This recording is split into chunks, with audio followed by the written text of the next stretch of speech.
পরিচলন দৃষ্টিপাতের বৈশিষ্ট্য লেখো। এই প্রশ্ন তোমাদের মারাত্মক ইম্পর্টেন্ট প্রশ্ন। 7 নম্বর প্রশ্ন দেখো, পশ্চিম উপকূলীয় সামুদ্রিক জলবায়ু অবস্থান অথবা বৈশিষ্ট্য লেখো। হয় তোমাদের অবস্থান দিতে পারে, না হয় বৈশিষ্ট্য দিতে পারে, এই দুটোর মধ্যে যে কোনো একটা দিবে। তোমাদের মাত্র 3 নম্বরের 7টি প্রশ্ন দিলাম।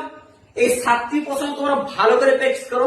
সেকেন্ড ইউনিট টেস্ট তোমাদের যেমনই বায়ুমণ্ডল থেকে প্রশ্ন হোক, তোমার হাতের মুখেই থাকবে প্রশ্নগুলো, এটি কিন্তু গ্যারান্টি। চলো আমরা পরবর্তীতে আবার 5 নম্বরের সাজেশন গুলো দেখে দিচ্ছি, ওইগুলি ভালো করে তোমরা প্র্যাকটিস করো। দেখো ক্লাস 10 তোমাদের বায়ুমণ্ডল থেকে 5 নম্বরের মাত্র 7টি সাজেশন দেখে দিচ্ছি। এই 7টি সাজেশন তোমরা প্র্যাকটিস করো আরামসে, 100% গ্যারান্টি এখান থেকে তোমরা হুবহু কমন পেয়ে যাবে। সেকেন্ড ইউনিট টেস্ট এবং ফাইনাল এক একটি প্রশ্ন ভালো করে দেখে নাও। সবচেয়ে গুরুত্বপূর্ণ হচ্ছে বিভিন্ন প্রকার বৃষ্টিপাত চিত্র সহ বর্ণনা করো। মান পাশের বায়ুমণ্ডল থেকে দেওয়ার প্রায় 100% চান্স, অনেক ইম্পর্টেন্ট।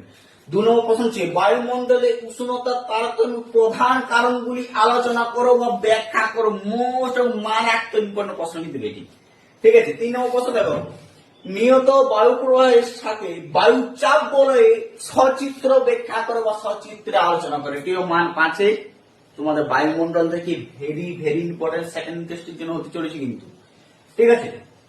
4 নম্বর প্রশ্ন দেখো, বিশ্ব উষ্ণায়নের প্রভাবগুলি সংক্ষেপে আলোচনা করো। মারাত্মক ইম্পর্টেন্ট প্রশ্ন, ঠিক আছে।